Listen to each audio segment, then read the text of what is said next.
não mostra de quem és filha, não mostra de quem és filha.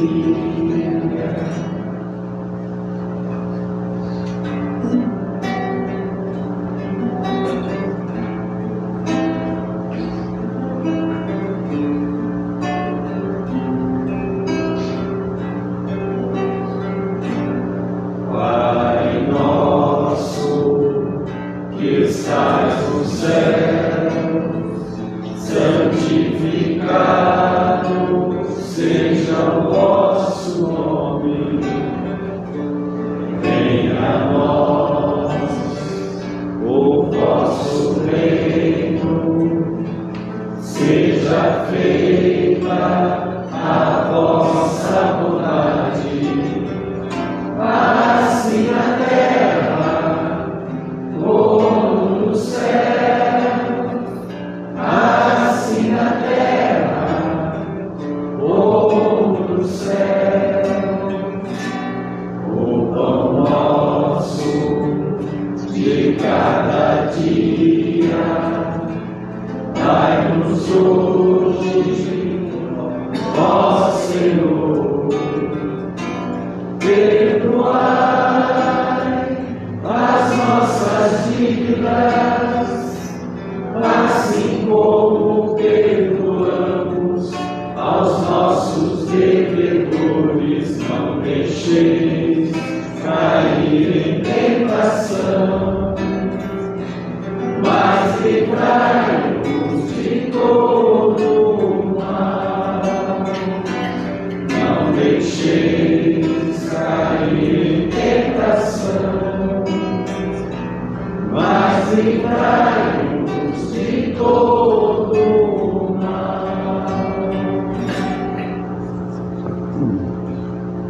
E assim, mais organizados, sintonizados com nossos amigos espirituais, daremos início à nossa palestra com a Bíblia.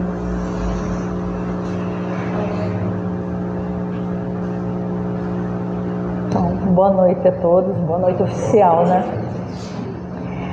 Então, como o tema está exposto aqui, a prece de paz. Essa prece foi entregue para nós, né, para minha mãe. Eu já perdi no tempo quanto essa prece foi entregue aqui pelo seu Toninho, que ele sempre ficava distribuindo os folhetinhos. E nós começamos a fazer essa prece de paz no Evangelho no Lar. Então, já arrisco dizer que já faz mais de 2, 3 décadas que nós fazemos, né? Que eu faço o Evangelho no Lar. Nós, como somos espíritas, nós temos o costume, né? Temos obrigação, não costume, né? Temos a obrigação conosco e com espíritos superiores de fazer o Evangelho no Lar. O Evangelho no Lar, o que ele consiste? Em você escolher um dia da semana, um horário que melhor lhe convier, fazer uma prece de abertura, não uma prece longa, demorada, com palavras elaboradas, não, uma prece de abertura com sentimento. Eu sempre indico, depois disso, né, de fazer essa prece para harmonizar, ler o Evangelho segundo o Espiritismo. Ou seja, abrindo ele página por página, capítulo por capítulo e lendo, ou abrindo aleatoriamente. Mas quem está iniciando, ou quem, né, tem interesse em fazer o Evangelho no Lar, eu sempre falo, quem está começando, abrir na sequência, que é uma forma de você estudar e entender o Evangelho segundo o Espiritismo. O Evangelho segundo o Espiritismo, ele contém as explicações máximas morais do Cristo, sua concordância com o Espiritismo e sua aplicação às diversas fases da vida. É isso que nós temos no Evangelho segundo o Espiritismo. Aí, a gente já passou por essa fase, né? A gente começou lá em casa, eu e minha mãe, fazer o Evangelho, e a gente lia o Evangelho e não tinha o que comentar sobre aquele trecho. Então a gente resolveu colocar as obras básicas e acabamos estudando todas as obras básicas. Nós começamos fazendo o Evangelho no Lar, baseado no Evangelho segundo o Espiritismo. E junto após a leitura, a gente começamos a estudar o Livro dos Espíritos. O Livro dos Espíritos, ele contém os princípios da doutrina espírita sobre a imortalidade da alma, a natureza dos espíritos e suas relações com os homens, as leis morais, a vida presente, a vida futura, o futuro da humanidade, segundo os ensinamentos dados pelos espíritos superiores, com a ajuda de diversos médiuns. Depois lido o Livro dos Espíritos, junto com o Evangelho segundo o Espiritismo, nós começamos a estudar o Livro dos Médiuns, que contém o ensinamento especial dos espíritos sobre a teoria de todos os gêneros de manifestações, os meios de comunicação com o mundo invisível, o desenvolvimento da mediunidade, as dificuldades e escolhas que se podem encontrar na prática do espiritismo. E não acabamos por aí, né? Já fazem muitos anos que nós fazemos. A gente leu também o Céu e o Inferno, que contém o exame comparativo das doutrinas sobre a passagem da vida corporal à vida espiritual, as penas e recompensas futuras, sobre os anjos e demônios, as penas eternas, etc.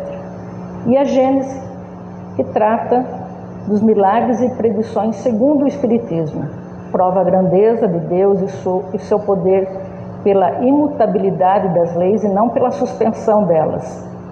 Na Gênese, nós veremos que para Deus o passado e o futuro são o presente. Então, eu falo, eu quero saber sobre anjos e demônios, então eu vou estudar o Céu e o Inferno. Eu aconselho para quem está começando, seguir nessa sequência que eu falei. Livro dos Espíritos, Livro dos Médiuns. Por quê? As outras obras, elas se referenciam sempre a esses dois primeiros pilares, o Livro dos Médiuns e dos Espíritos. E é uma forma da gente estudar o Espiritismo em casa. Não nos eximina de vir fazer um curso básico, um COEM, mas a gente já vai ter um conhecimento um pouco melhor do Espiritismo. No começo eu falei nós espíritas, mas o Evangelho no Lar pode ser feito por pessoas de todas as religiões.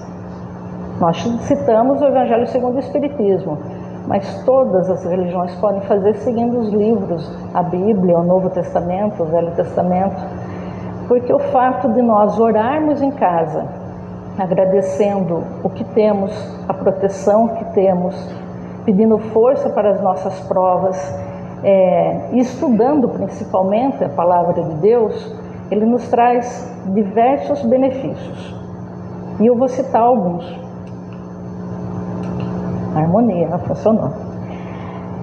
A gente traz no Evangelho no Lar a harmonia, porque quando a gente está no momento com a família, com os amigos, ou convidando vizinhos para fazer o Evangelho no Lar conosco, nós estamos trazendo a prática e aprimoramento dos ensinamentos morais de Jesus para o nosso lar, para o nosso convívio. E creio que é impossível que nós não mudemos a nossa frequência de pensamento depois que a gente começa a fazer isso. E quando a gente muda a nossa frequência de pensamento, é impossível também que nós não mudemos as nossas atitudes. Então o Evangelho no Lar, ele traz a harmonia. E me veio um exemplo tosco. Por que eu falo que tem de ser harmonia? Vamos supor que alguns dias antes, ou no dia do Evangelho no Lar, eu discuti com a minha mãe. Aí no dia do Evangelho no Lar, ou nós abrimos aleatoriamente, ou é a lição a seguir, cai no capítulo Honrai o vosso pai e vossa mãe. Minha mãe sabiamente olha para mim e fala, toma, né? Pronto, acabou o Evangelho no Lar. Eu falo que todos nós temos a nossa consciência. Nós não estamos no Evangelho no Lar para cutucar o outro, porque isso vai acontecer, gente. Eu faço muito tempo o Evangelho no Lar e aos últimos anos eu tenho feito sozinho, então não tem perigo de eu me autocutucar, né? Mas acontece que quando no decorrer da semana a gente desliza em alguma coisa, e principalmente quando a gente está abrindo aleatoriamente, a espiritualidade dá um jeitinho de abrir aquela página exatamente naquilo que a gente estava precisando ouvir. E não precisou ninguém vir falar, foi para você. A gente sabe, né? Então, evitemos essa prática no Evangelho no Lar, porque todos nós temos a nossa consciência, todos nós sabemos os nossos percalços, né? Então, o Evangelho no Lar é para trazer harmonia. E eu sempre digo que quando uma lição, algo acontece conosco repetidas vezes, é porque nós não aprendemos a lição. A vida é uma escola.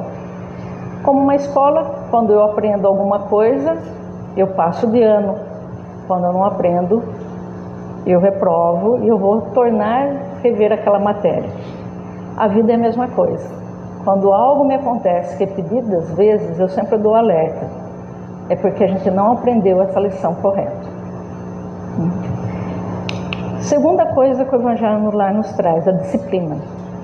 O Evangelho no Lar deve ser feito no mesmo dia, no mesmo horário. Uma vez por semana, ou quantas vezes nós quisermos, mas nós temos de ter a consciência que nós precisamos ter a disciplina, aquele comprometimento com o horário, com o dia da semana, porque os espíritos superiores, eles vão estar lá, nos amparando, nos ajudando, eles vão estar conosco quando nós estivermos alimentando o nosso espírito. Se ocorrer de nós recebermos uma visita justo no horário do Evangelho no Lar, nós temos por obrigação de convidá-los. Não importando se eles sejam espíritas ou de qualquer outra religião ou ateu. Não querem participar, então nós vamos pedir licença e vamos falar, só aguarda um momentinho, que daqui a 15, meia hora, a gente volta, porque o Evangelho no Lar não deve se estender por horas, é 15, meia hora no máximo. E nós voltamos ao convívio, mas nós temos de convidá-los, né? A gente tem de lembrar que os espíritos superiores, eles têm muito mais que fazer. Então, nós temos de ter disciplina em toda tarefa espírita, nós temos de ter a disciplina com o horário. Higienização do ambiente. Com estudo e oração, é impossível... Com licença.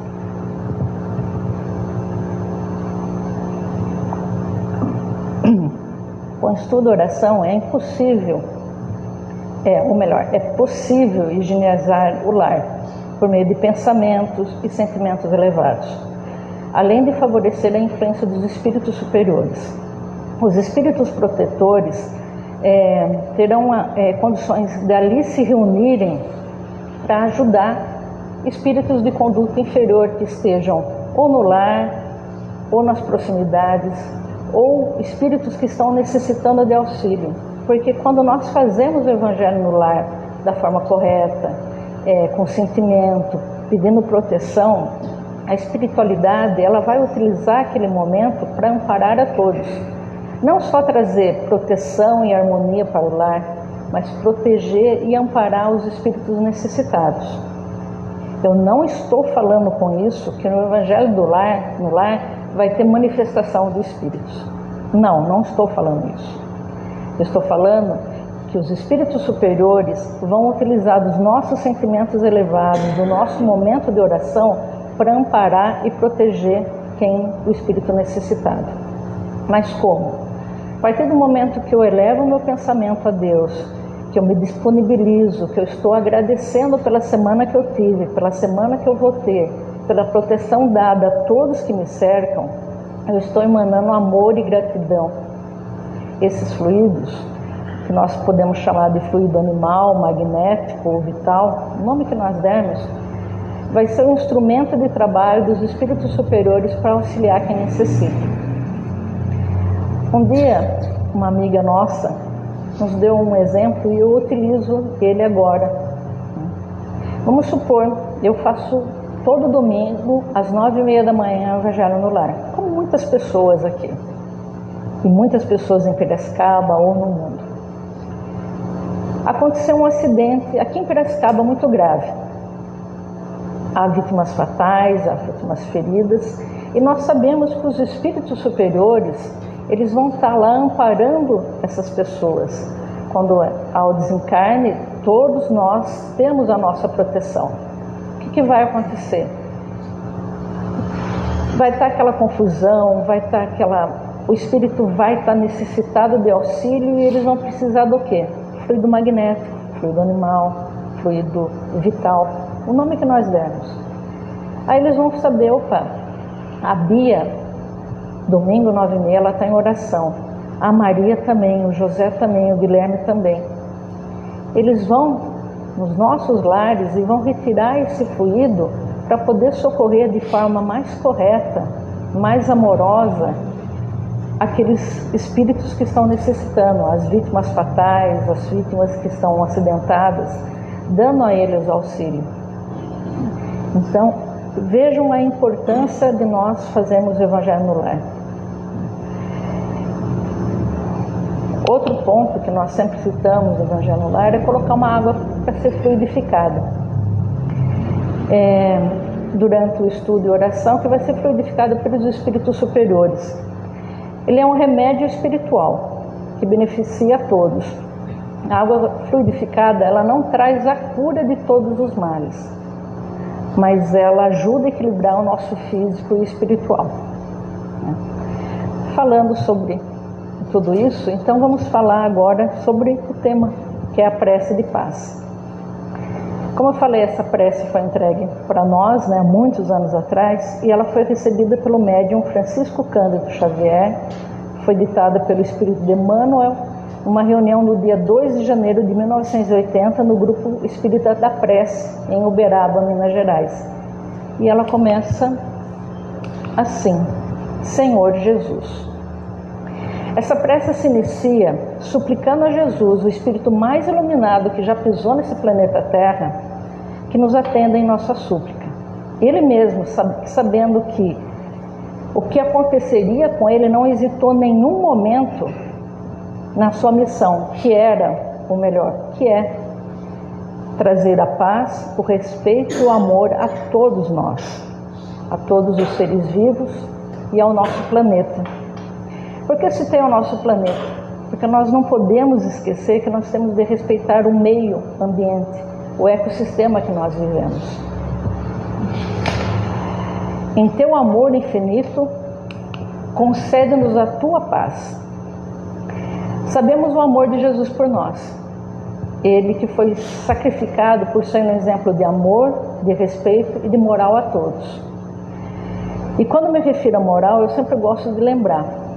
A moral que nós nos referimos não é a moral da sociedade, aquela que muda com o tempo ou com a cultura do país.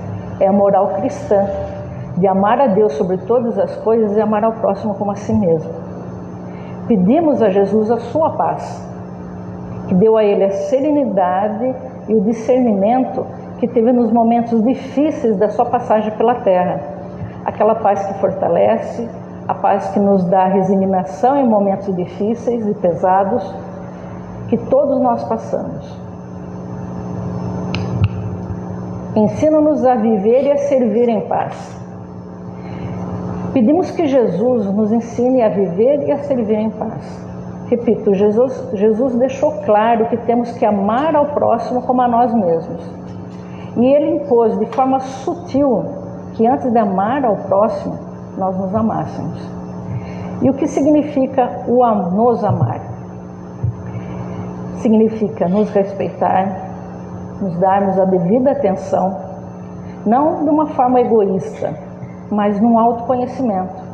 Sabendo que todos nós temos limitações, que todos nós temos defeitos e qualidades e temos de conviver com eles, melhorando as nossas qualidades e minimizando os nossos defeitos.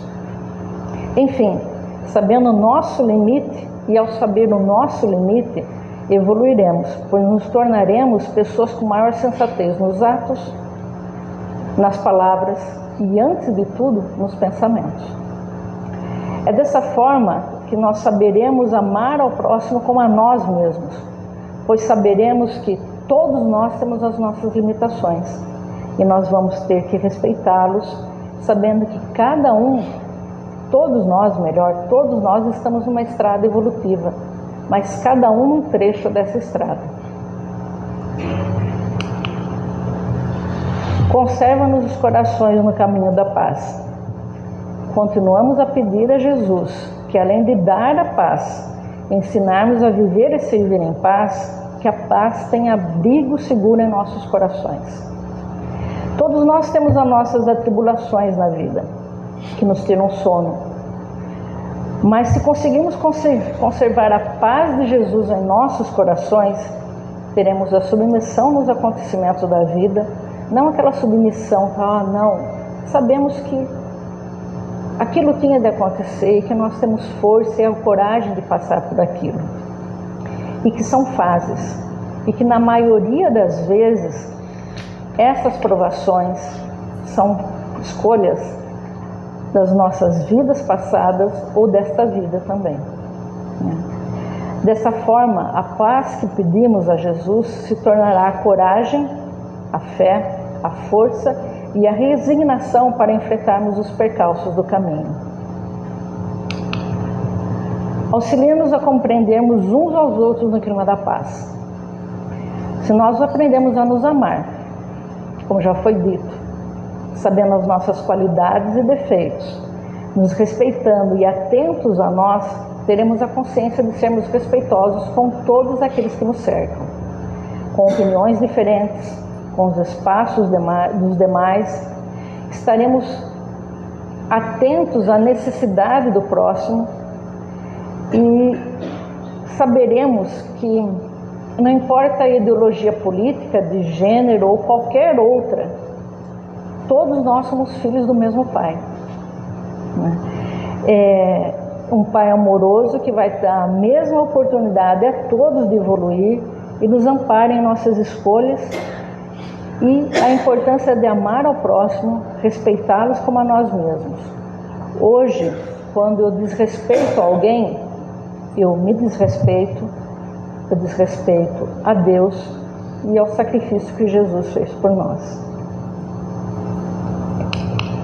Senhor, em Tua misericórdia, abençoa-nos com a Tua paz agora e sempre. Suplicamos novamente a Jesus, dito como governador do planeta Terra, que nos abençoe com a Sua paz, aquela paz que nos ensina a amar ao próximo, a fé em Deus e a submissão às Suas leis. Aquela paz que fortalece e nos reanima todos os dias. A paz que queremos para nós, a paz que queremos que habite, que permaneça nos nossos lares, que esteja conosco nos lugares que nós frequentamos, a paz que nós desejamos aos outros, sejam nossos familiares, nossos amigos, desconhecidos ou desafetos. Nós queremos a paz que Cristo nos deixou. Assim seja. Temos a certeza que Jesus nos dará a sua paz, com a qual saberemos viver e servir em paz, a qual saberemos conservar em nossos corações e, mais ainda, a paz que saberemos compartilhar e que nos dará a sabedoria de compreendermos uns aos outros.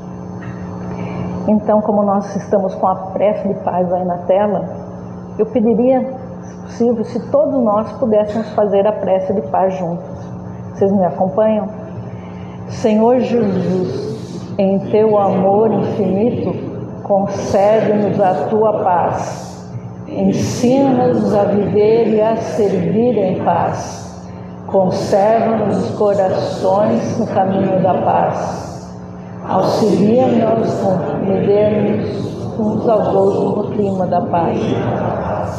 Senhor, em Tua misericórdia, abençoa-nos com a Tua paz, agora e sempre, assim seja.